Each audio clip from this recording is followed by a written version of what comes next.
Boa noite, professores, tudo bem? Quem estiver conectando agora, se vocês puderem me dar um ok em relação ao som, nós já começamos a nossa live, tudo bem?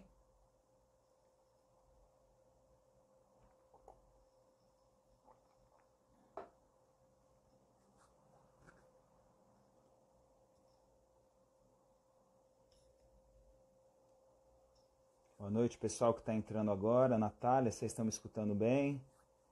Professora Mel, Maiara, Renato, beleza. Pessoal, boa noite a todos, obrigado Álvaro, bacana.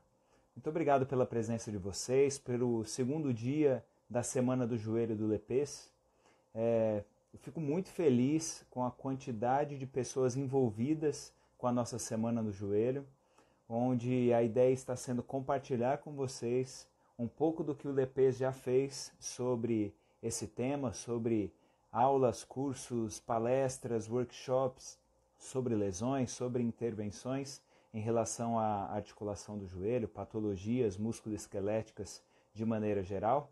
E o nosso combinado é que hoje, no segundo dia da Semana do Joelho, nós faríamos uma live de perguntas e respostas com uma enquete que nós deixamos às 5h30 da manhã lá no nosso story, certo? Nós tivemos inúmeras participações, algumas perguntas muito próximas uma das outras. Eu já deixei aqui uma das que eu escolhi para responder para vocês, tudo bem? E lembrem-se que vocês podem deixar as suas perguntas durante a live, se eu conseguir encontrar aqui durante a hora que eu acabar, se eu conseguir encontrar mais algumas perguntas, se eu não tiver abordado sobre isso ainda, eu combino com vocês e eu respondo essas perguntas também, tudo bem? Bom, professores, para quem está por fora, quem caiu de paraquedas aqui agora, o Lepês está fazendo a Semana do Joelho, onde nós estamos com 7 dias de conteúdo gratuito, com 4 videoaulas no YouTube. Ontem foi a primeira, amanhã é a segunda, cada dia intercalado com lives aqui no Instagram, correto? Então hoje essa live de perguntas e respostas, quinta também uma live de perguntas e respostas, e no sábado, quem quiser participar ao vivo aqui com o Lepês, nós vamos fazer aquela live onde vocês podem participar. Vocês pedem aquela solicitação para entrar ao vivo, tudo bem? Então, hoje não, na quinta-feira não, mas no sábado, quem estiver disponível e quiser bater esse papo para tirar dúvidas sobre a articulação do joelho, compartilhar a experiência de vocês, vai ser muito prazeroso para nós. Tudo bem? Professores, então vamos lá, vou começar por essa pergunta. A pergunta da enquete era a seguinte: faça sua pergunta, tire sua dúvida sobre treinamento versus dor no joelho. Então, perguntas que foram realizadas nesse sentido, nós vamos compartilhar aqui agora um pouco dessas respostas, e se vocês quiserem ir discutindo, vai ser um grande prazer, tudo bem? Então vamos lá. Tenho tendinite patelar, melhoro, mas quando volto a jogar, já dói no primeiro dia. O que faço? Muito bem, professores. Para quem tem uma tendinite patelar, melhora e volta a jogar e já dói no primeiro dia, é porque não melhorou a tendinite, certo? Nós temos que lembrar que os tendões do nosso corpo, eles são pouquíssimo vascularizados. Nós comentamos sobre isso ontem, na live que nós fizemos no YouTube. Os tendões do nosso corpo, como o tendão patelar, como o tendão calcâneo, tendão de Aquiles, certo? Eles têm pouca vascularização. O que isso quer dizer? Que quando eles sofrem uma lesão tecidual, demora mais para eles se recuperarem quando comparado a músculos, que têm um grande aporte sanguíneo. Tudo bem? Então, se você, meu amigo, que fez essa pergunta, ou minha amiga, não sei, se você volta a jogar o seu futebol, provavelmente, e ainda continua sentindo dor logo no primeiro jogo, é porque você não fez um processo de reabilitação correto. Se nós buscarmos na literatura da fisioterapia, a histologia dos tecidos, nós sabemos que para um tendão recuperar, dependendo da lesão dele, precisa de no mínimo 3 meses, de 3 a 6 meses. Então, se você está ficando uma semana, 2, e acredita que esse tempo está sendo bom para a sua recuperação frente ao processo inflamatório do tendão patelar, provavelmente, com certeza isso não está acontecendo. Então procure um fisioterapeuta que entenda de reabilitação, que utilize recursos de eletroterapia, como ultrassom, laser, voltados para o processo inflamatório e, obviamente, depois ganhe força e flexibilidade nos seus membros inferiores para poder voltar a jogar, que pelo que eu acredito aqui, pode ser futebol, voleibol. Tudo bem? Respondida a primeira? Vamos lá, professores. Deixa eu entrar numa próxima pergunta aqui. Bastante gente fez pergunta, vamos clicando por aqui. Então vamos lá. Síndrome patelofemoral, certo? O que evitar e o que aplicar na musculação? Muito bem, professores. Vamos lembrar rapidamente o que é a síndrome patelofemoral. A síndrome patelofemoral é um quadro doloroso instalado na parte anterior do joelho, normalmente com uma dor retropatelar, ou seja, atrás da patela, ou peripatelar, pode ser as duas também. Então, ao redor da patela, onde você consegue palpar, né? Um fisioterapeuta normalmente consegue palpar essa dor e não necessita de um exame de imagem, tá bom? Para quem lembra ainda lá do início da teoria de síndrome patelofemoral, nós estamos falando aqui também de condromalácia, certo? Normalmente, uma síndrome patelofemoral é uma evolução de um quadro de condromalácia inicial, tá bom? Então vamos lá. Para quem tem síndrome patelofemoral, olha que bacana essa dica que eu vou compartilhar com vocês. É um artigo científico que eu coloco praticamente em todos os cursos que eu ministro sobre lesões no joelho e lesões em membros inferiores, de um consenso que foi realizado em Manchester no ano de 2016, um consenso sobre dor patelofemoral, certo? E para resumir esse trabalho para vocês, esse trabalho trouxe 5 diretrizes para o trabalho com síndrome patelofemoral voltados para o treinamento, certo? Dessas 5 diretrizes, 3 o profissional de educação física pode atuar diretamente. A primeira recomendação do consenso é a seguinte: é melhor para quem tem síndrome patelofemoral fazer exercício do que ficar parado, tudo bem? Então, aquelas pessoas que acreditam que elas vão ter dor no joelho e vão se afastar do exercício físico e vão melhorar, pode até melhorar a dor de maneira a curto prazo, correto? Só que o fato da pessoa ficar parada, ela perde a força muscular, ela tem redução do seu conteúdo muscular. E se ela já é uma pessoa com uma idade um pouco mais avançada, esse processo de sarcopenia vai piorar o quadro dela, correto? Então, a primeira diretriz do consenso é: não fique em casa parado, a não ser que seja aquele período de uma semana, no máximo ali 5, 7 dias de algum processo agudo de dor, você tem a estabilização dessa dor, coloca gelo no joelho, faz a crioterapia, entra com algum recurso de terapia manual e volta para o exercício físico. Tudo bem? Essa é a primeira diretriz do consenso. A segunda diretriz do consenso é que as pessoas que têm dor da síndrome patelofemoral, elas precisam fazer fortalecimento proximal. O que é fortalecimento proximal? Ao invés de nós irmos para a academia, a pessoa está com dor no joelho, e nós realizarmos exercícios em um primeiro momento para a articulação do joelho, ou seja, cadeira extensora, cadeira flexora, exercício do tríceps sural, panturrilha, correto? É melhor deixar esses exercícios para um segundo momento e fazer exercícios proximais, para articulação proximal. Nós temos que lembrar que os músculos que passam pelo quadril, alguns deles também passam pela articulação do joelho, correto?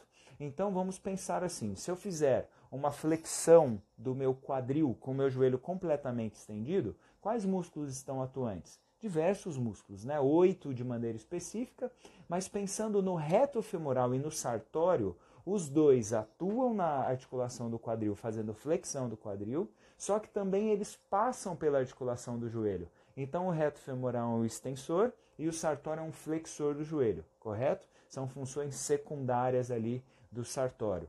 Bom, se eu consigo fazer o fortalecimento de músculos que passam pela articulação do joelho sem mexer a articulação do joelho, é um baita de um progresso. Assim como os exercícios de abdução do quadril, correto? Eu vou trabalhar tensor da face lata e glúteo máximo, que se unem no trato iliotibial ou na banda iliotibial e se inserem lá embaixo no tubérculo de Gerdy, correto? Ou seja, passa da articulação do joelho. Então eu também ganho estabilidade no compartimento lateral do meu joelho, porque eu estou fazendo esse movimento de abdução.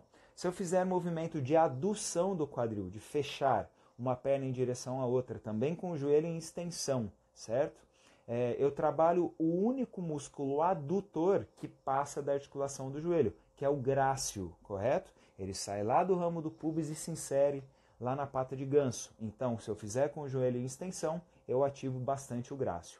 E, por último, os exercícios de extensão do quadril, sem mexer na articulação do joelho. Eu tenho a ativação do glúteo máximo, que nós já falamos que passa da articulação pela lateral, certo? Através do trato iliotibial. Só que também temos os isquiotibiais, que saem da tuberosidade isquiática e se inserem ou na tíbia ou na cabeça da fíbula, que também vão trabalhar diretamente, correto? No movimento de extensão do quadril e secundariamente no joelho. Então esses exercícios, para quem quiser procurar na literatura, chama SLR, é Single Leg Raise, elevação da perna retificada, né, de maneira unilateral. Então busquem artigos científicos que trabalhem com essa metodologia. Além disso, o complexo posterolateral do quadril. Quais músculos fazem parte do complexo posterolateral do quadril? O glúteo médio é um importante músculo, o piriforme, aqueles músculos pequenininhos que nós temos no quadril, rotadores externos, gêmeo superior, obturatório interno, gêmeo inferior, quadrado femoral, que ninguém lembra de trabalhar. Tem um exercício muito bacana chamado de clamshell, ou exercício da ostra, correto? Você deita em decúbito lateral e faz um movimento como se estivesse abrindo uma ostra, obviamente com um mini bend entre os joelhos. Para quem não está conseguindo identificar esse exercício, vai lá depois no feed do Lepes, que tem um vídeo sobre síndrome patellofemoral mostrando tanto os exercícios de SLR quanto esse exercício do clamshell e o exercício de ponte. Tudo bem? Bom, então, depois que nós fizermos os exercícios proximais de quadril, que é a segunda diretriz desse consenso realizado em Manchester no ano de 2016, nós também temos intervenções associadas, o trabalho de flexibilidade para os músculos biarticulares, o trabalho de crioterapia, ou seja, utilizar gelo na articulação do joelho sobre a região que está com dor, e não pode ser aquele gelo comprado em farmácia, aquele gel, porque ele fica muito duro, certo? Encosta numa pequena área, tem que ser aquele gelo em cubo que você quebra ele, ou melhor ainda, aquele gelo que você consegue esfarelar ele e colocar sobre a articulação do joelho, envolvendo o máximo possível. Esse gelo tem que ser realizado de 20 a 30 minutos, com pelo menos 1 hora de folga. Tudo bem? Isso o profissional de educação física pode fazer, é exercício, é fortalecimento, e o gelo todo mundo tem em casa. Tudo bem? Espero ter respondido essa pergunta. Vamos para a próxima, professores. Estamos com tempo ainda aqui. Vamos aqui, vamos nessa. Exercícios de pliometria causam lesão? Depende, né?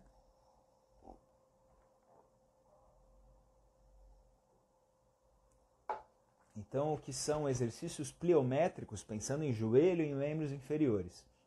São aqueles exercícios onde eu utilizo a energia elástica, né? Então não é pular, amortecer e pular de novo. É pular, fazer o movimento de aceleração para baixo e para cima, devolvendo, como se fosse uma mola, né? Ganhando energia elástica e devolvendo. Exercícios de saltos progressivos, exercício de salto em profundidade, onde você sobe numa pliobox, por exemplo, solta um dos pés, bate os 2 pés no chão e faz a impulsão. Enfim, é um treinamento que, se nós formos pensar na pirâmide do treinamento, quando nós poderíamos inserir pliometria? A pliometria é a força rápida, certo? Então, eu deveria inserir força rápida quando eu domino o movimento, esse é o primeiro ponto, quando eu tenho o padrão motor correto. Então, ninguém começa saltando, fazendo treinamento de pliometria pela pliometria, mas sim nos exercícios educativos de saltos, onde a pessoa aprende a fazer o approach, faz aquele movimento de flexão e depois a extensão e cai amortecendo o movimento, para depois de muito tempo ela aprender a fazer isso de maneira rápida e explosiva. Mais uma vez, falando da pirâmide do treinamento, nós temos que pensar que a base da pirâmide são os exercícios de resistência, certo? séries mais longas, tempo de trabalho efetivo mais longo na musculação, depois evoluindo para força hipertrófica, onde estamos falando aí de 40, 50 segundos de série, repetição. Depois vamos para a força pura ou para a força máxima, são de 20 a 30 segundos com um peso muito elevado. Aí sim nós temos recrutamento de unidades motoras para começar a trabalhar a pliometria, primeiro com os educativos e depois com os exercícios de explosão. Inserir pliometria precocemente causa lesão? Sem dúvida nenhuma, certo?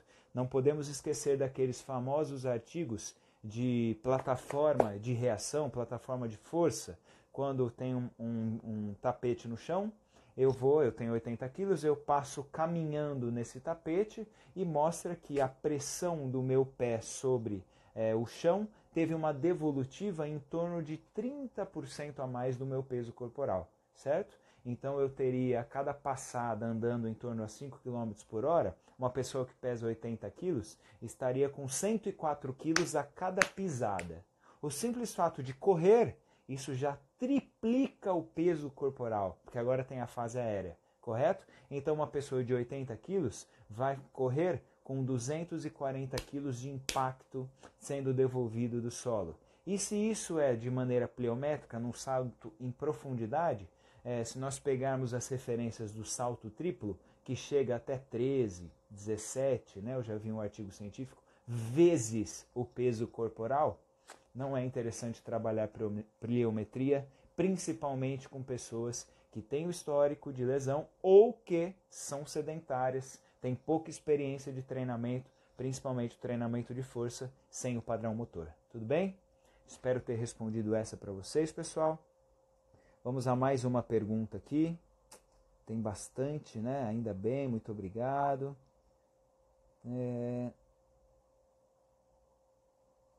Caramba, tem bastante coisa boa aqui, hein? Ó, vamos nessa aqui, ó. Essa é bem tradicional. Pessoas com joelho valgo podem correr? A resposta é muito simples, né? Vem comigo, vou fazer aquela brincadeira que eu sempre faço em relação ao joelho valgo, certo? Se você tem duas estruturas que deveriam ter um encaixe perfeito, sim? E de repente uma delas está inclinada e consequentemente a outra se inclina para o lado oposto para compensar então essa atitude do segmento inferior, ou seja, o nosso joelho valgo, certo? Quando eu faço uma sobrecarga axial, uma passada de corrida, por exemplo, o meu joelho ele fica valgo ou ele fica mais valgo e volta? Seria o famoso valgo dinâmico, certo? Se a pessoa tem o valgo dinâmico e corre, essa pessoa, sem dúvida nenhuma, vai ter o processo de desgaste na sua articulação, principalmente no compartimento lateral entre o fêmur e a tíbia, na área de descarga de peso do côndilo lateral no platô tibial lateral, nós teremos um processo de artrose predominante nesse joelho. Não tenham dúvida em relação a isso. Isso vai acontecer antes da hora. Quem conhece aqui alguém com 50, 55 anos de idade que tenha joelhos valgos e praticou esporte lá atrás sem dor no joelho? É impossível você encontrar uma pessoa com 50, 55 anos de idade que tenha os joelhos valgos, que não tenha dor nos joelhos, sendo que ela fez atividade física lá para trás. Pode ser musculação, pode ser corrida, caminhada, para ter praticado algum esporte coletivo, essa pessoa vai ter o processo de osteoartrite e artrose antes da hora, tudo bem? Então as pessoas com o joelho valgo podem correr? Elas podem correr sabendo que esse joelho vai embora antes. Se essa pessoa vai correr 5 km, 3 km, é uma situação. Se ela vai correr 21, 42 km, é uma situação completamente diferente. E se você quer que essa articulação dure mais na sua vida, você não deveria deixar uma pessoa com o joelho valgo treinar longos períodos de corrida, certo? Lembrando que a nossa intervenção como profissionais de educação física deve ser dar o respaldo muscular, certo? Então, se a atividade principal será a corrida, a musculação tem que vir previamente para fortalecimento do complexo posterolateral, equilíbrio dos músculos anteroposteriores do joelho, que passam pelo joelho, obviamente, quadríceps, isquiotibiais, tudo bem? A pergunta aqui, não seria o côndilo medial? Não, pensa no meu joelho direito aqui, ó, certo? Então, fêmur direito, tíbia direito. O joelho caindo para dentro, eu tenho uma aproximação do compartimento lateral, certo? Pode ser no medial também, porque tem o componente rotacional, mas o ponto de carga maior será no compartimento lateral. Tudo bem? Aí fica a critério de quem está prescrevendo esses exercícios. Já falei sobre isso. Condromalácia grau 2. Vamos lá, ó. Vamos nessa aqui. Condromalácia grau 2 e cadeira extensora, a angulação segura. Segura é uma palavra difícil para quem já tem a condromalácia, correto? Então, se a gente pensar em condromalácia grau 2, é uma pessoa que não tem dor, certo? Por quê?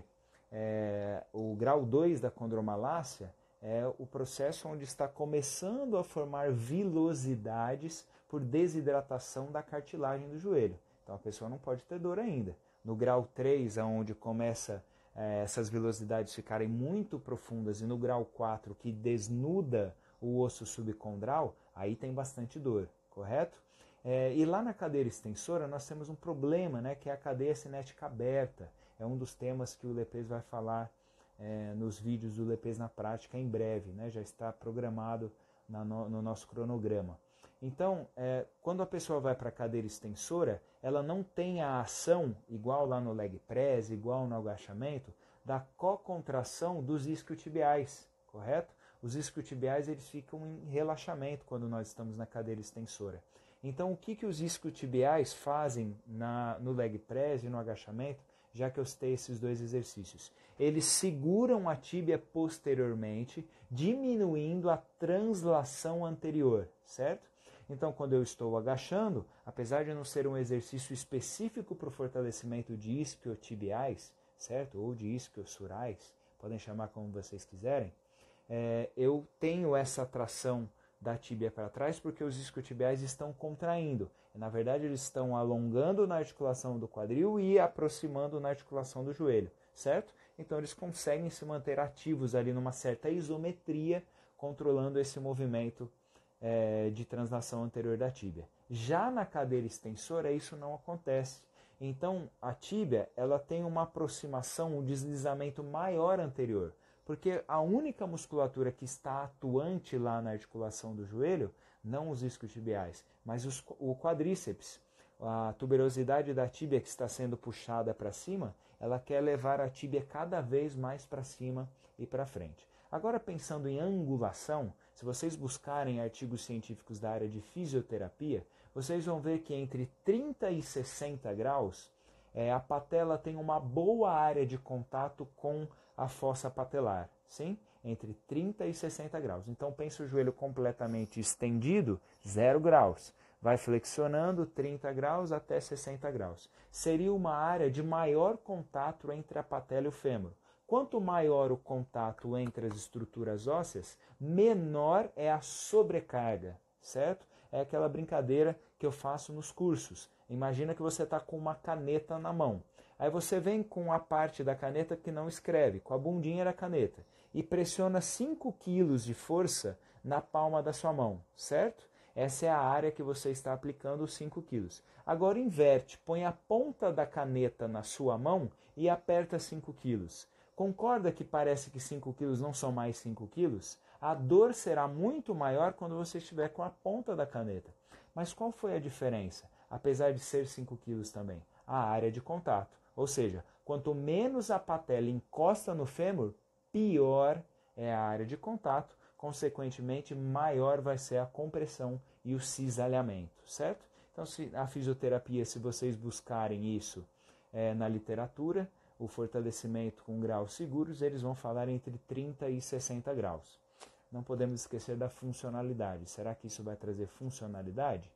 E surgiu uma pergunta aqui pertinente do Eduardo: o fortalecimento de vasto medial oblíquo é válido como estratégia? É válido. E aí vem o primeiro problema, Eduardo, que o vasto medial oblíquo, que é aquela parte final do vasto medial que vai se inserir na aponeurose e diretamente na patela, né? É como se o vasto medial ele viesse nesse sentido e no final ele tivesse essa inclinação, né? VMO, nós encontramos na literatura.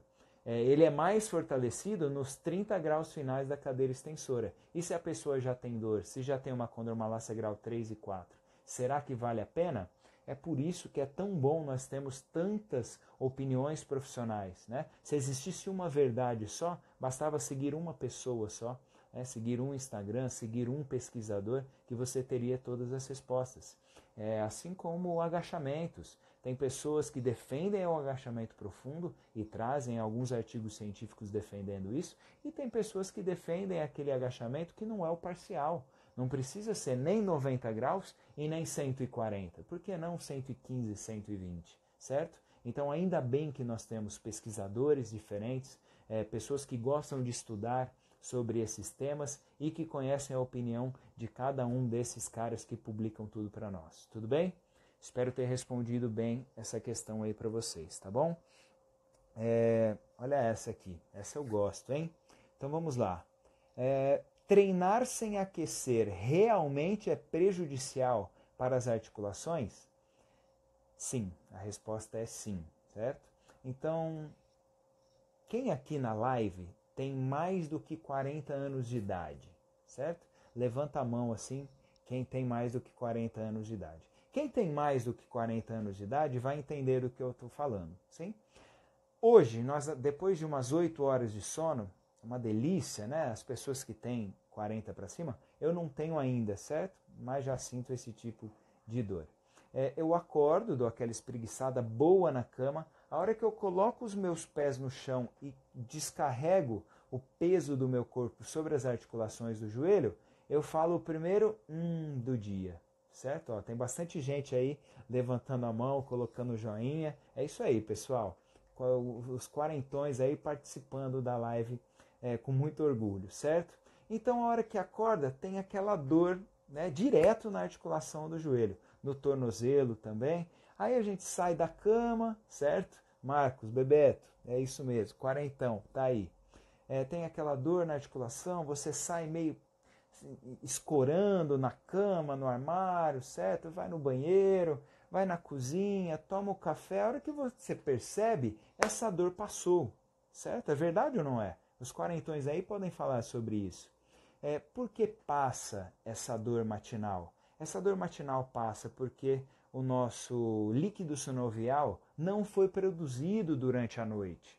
É a mesma coisa quando você vai dirigindo daqui de Ribeirão Preto para São Paulo, dá 3 horas e meia de viagem, por exemplo, a pessoa pode não ter dor nenhuma no joelho, mas ela chega em São Paulo sem ter feito nenhuma parada, depois de 3 horas e meia, a hora que ela sai do carro, o joelho dá aquela estralada, sente um incômodo e depois de 5 minutos se movimentando ali, não está sentindo nada, certo? Então não foi produzido o líquido sinovial, porque o líquido sinovial só é produzido no movimento em situações de temperatura elevada, correto? Então se nós chegamos na academia, fomos lá dirigindo e tal, chegamos na academia e vamos direto para um leg press, vamos direto para um agachamento, as nossas cartilagens não foram nutridas pelo líquido sinovial, que deveria ter sido estimulada a sua produção através da mobilização da membrana sinovial, que quando ela tem estímulos de estiramento e de compressão, no processo de aquecimento, que deve ser paulatino, gradativo, sim, nós temos a produção do líquido sinovial e aí nós vamos para o ambiente de treinamento, correto? Então as pessoas que treinam sem aquecimento prévio, elas vão ter problemas na cartilagem antes, não tenham dúvidas. Assim como aquele estudo alemão famoso que teve em 2015 ou 2016, não me lembro agora, trazendo dados muito bacanas, mostrando que pessoas que têm escada em casa, elas desenvolvem artrite e artrose antes nos membros inferiores do que as pessoas que moram no térreo, certo? Por quê? Não precisam subir e descer a escada a hora que acabou de acordar ou esqueceu alguma coisa, tem que subir e descer a escada de novo sem um aquecimento prévio, certo? Então, para vocês que estão ficando ricos com a área da saúde, a hora que vocês comprarem o terreno, compre um terreno um pouco maior para não precisar fazer a casa sobrado, tudo bem? Senão o seu joelho vai embora antes. Professores, fazer mais uma ou duas das perguntas aqui que nós temos, tudo bem? Vamos lá. Ó, gostei dessa. Deixa eu só tomar uma aguinha aqui e vamos nessa.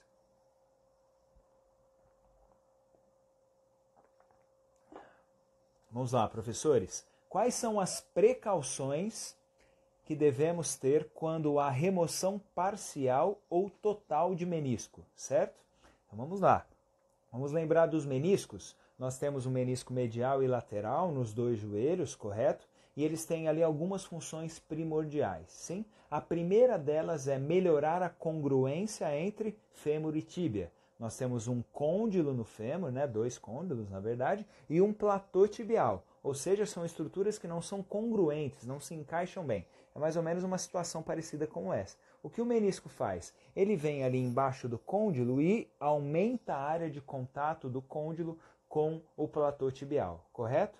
Então, se essa é uma função de melhorar o ajuste entre essas estruturas, se eu tenho uma retirada parcial, ou seja, tirei um dos meniscos, certo? Ou um pedaço de um dos meniscos, concorda que agora tem mais osso do fêmur encostando sobre o platô tibial? E às vezes as pessoas se esquecem disso. O fêmur e a tíbia estão em contato direto quando nós estamos em pé, certo? O menisco ele pega mais a região que permeia as voltas dos côndilos. O meio do côndilo ele está apoiado em cima do platô tibial. Tudo bem, professores? Não se esqueçam disso, certo? Aí se eu vou, tiro um pedaço do menisco, uma lesão em alça de balde numa cirurgia, ou vou lá, retiro um menisco inteiro, menisco lateral, o simples fato de eu ficar em pé depois, imagina que eu retirei o menisco lateral, se eu descarregar o peso nessa perna, o joelho vai entrar em valgo dinâmico automaticamente. É como se eu tivesse tirado um calço. Quer uma figura de imagem aí para vocês imaginarem isso? Coloca no seu pé um chinelo e o outro não, e sai andando pela casa, certo? Você vai ficar torto. Coloca um tênis e tira o outro. É exatamente o que vai acontecer no seu joelho, se você tirar somente um dos meniscos, tudo bem? O seu joelho, que deveria ter uma área de contato, imagina o menisco medial e o lateral, fui lá e tirei o lateral. O joelho, sempre que você pisar, ele vai fazer essa descarga de peso. Aqui em Ribeirão Preto, tem um ex-jogador de futebol, amigo meu, que ele teve uma retirada do menisco lateral completo. Se vocês virem ele correndo, eu vou pedir autorização para ele, para postar no nosso story amanhã a corrida dele. Vocês vão perceber como o joelho dele entra em valgo dinâmico automaticamente. E só o joelho direito. O joelho esquerdo dele não, que tem os meniscos preservados. Tudo bem? Então, o que nós deveríamos fazer com pessoas que já têm uma retirada parcial ou total do menisco? Tira a sobrecarga axial, tira a corrida, tira a mudança de direção, tira esporte coletivo, porque não vai dar certo. Certo? A não ser que esse esporte coletivo seja polo aquático. Aí ele pode jogar, tudo bem? Sem problema nenhum lá no polo aquático. A musculação nós devemos tomar cuidado principalmente com a sobrecarga axial. Então exercícios que trazem mais cisalhamento, como por exemplo um avanço, né? Você faz o afundo e dá a passada do afundo e vai avançando, a estabilidade do joelho vai estar prejudicada. Ou exercícios como step down, por exemplo, que é descer de uma plio box, correto? Então esse tipo de exercício tem que ser evitado, assim como a sobrecarga axial, tá bom? Professores, vou fazer mais uma, tudo bem? E depois eu dou uma olhada aí no feed se tem mais alguma coisa que vocês falaram. Minha opinião sobre drogas, olha as perguntas que tem aqui também.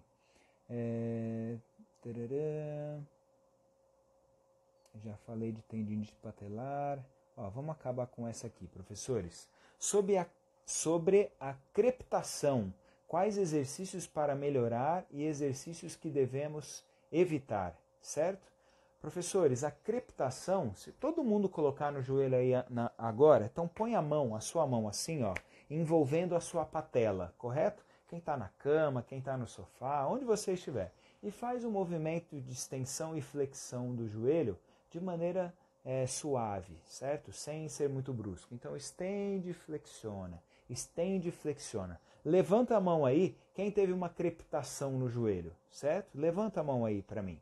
Bom, essa crepitação, professores, nem sempre é relacionada com o processo de condromalácia, tudo bem? Olha lá, o Álvaro falou que sim, não sei quem mais aqui, Marina Oliveira levantou a mão, Glauter, é isso aí, Marcelo, galera.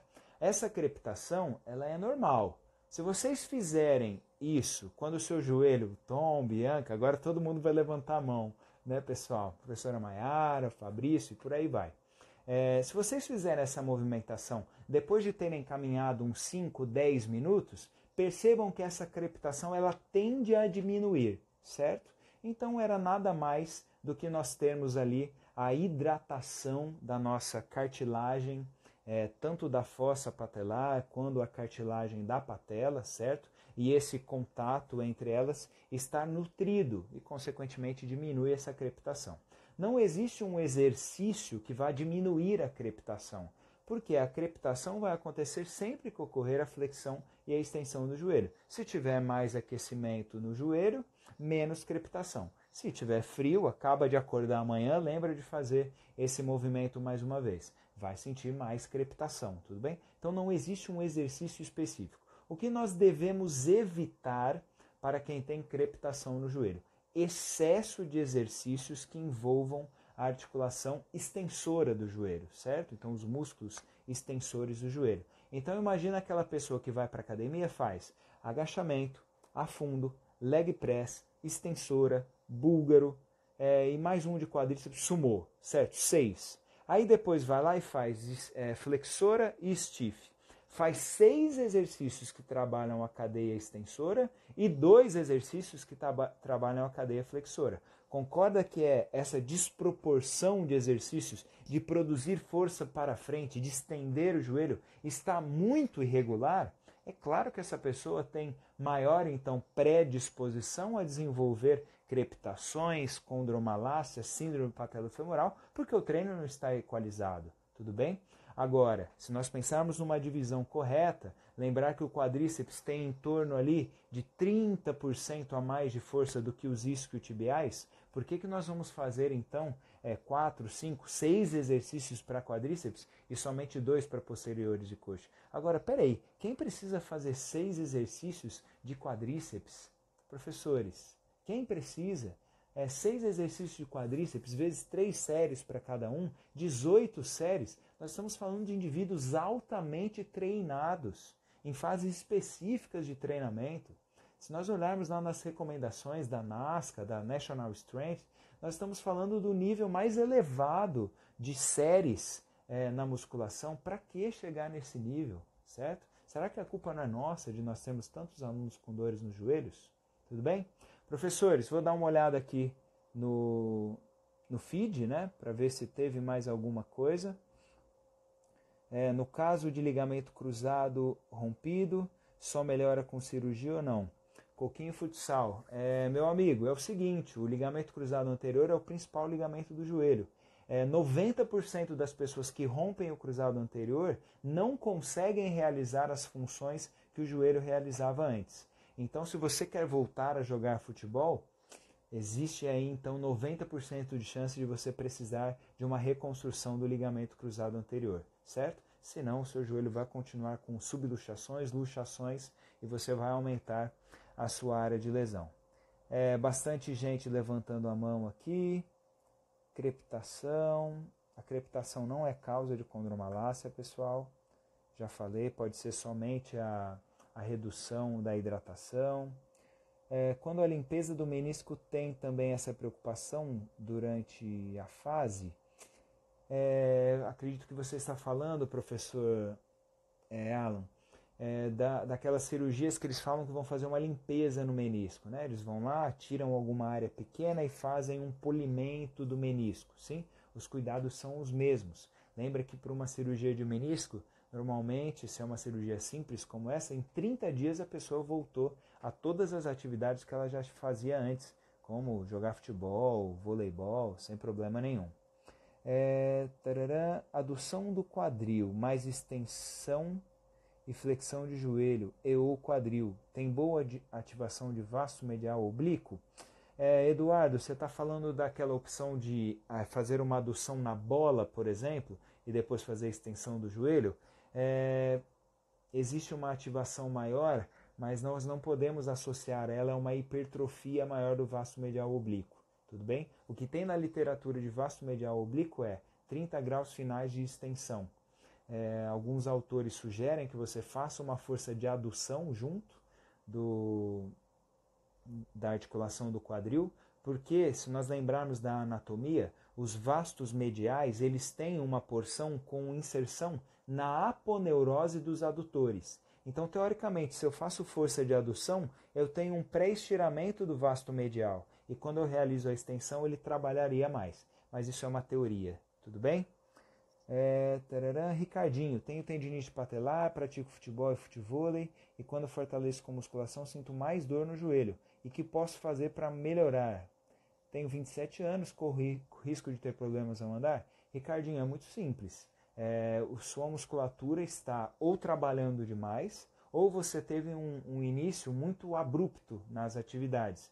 Não está tendo recuperação suficiente. Tem gente que joga futebol 2, 3 vezes por semana e futevôlei mais 2 ou 3. Não há joelho que aguente. Nem os profissionais fazem isso. Então pode ser o excesso, o volume que está, então, prejudicando para você. Tudo bem?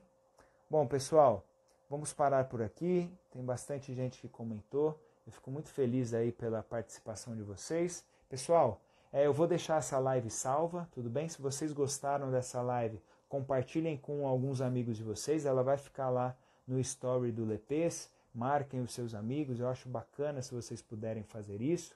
Amanhã nós temos um encontro para a discussão de artigos científicos sobre a articulação do joelho. Muito obrigado pela participação de vocês aqui na nossa live, na nossa Semana do Joelho. Está muito bacana. Eu estou recebendo, professor Fábio, Daniel, todo mundo recebendo muitas perguntas, muito envolvimento de vocês, tudo bem? Lembrem-se que amanhã a live é no YouTube. Se você não se cadastrou lá no nosso site, lepes.com.br, você não vai receber o link da live, certo? É uma live fechada para quem está querendo participar dessa semana, porque só assim nós sabemos quem realmente está envolvido com o nosso trabalho, tá bom? Professores, muito obrigado, todo mundo que está falando boa noite aí para mim, foi bacana para mim, espero que para vocês também. Bons estudos, bom descanso para vocês e até amanhã, nosso terceiro dia de Semana do Joelho. Um forte abraço e bom descanso. Valeu, pessoal!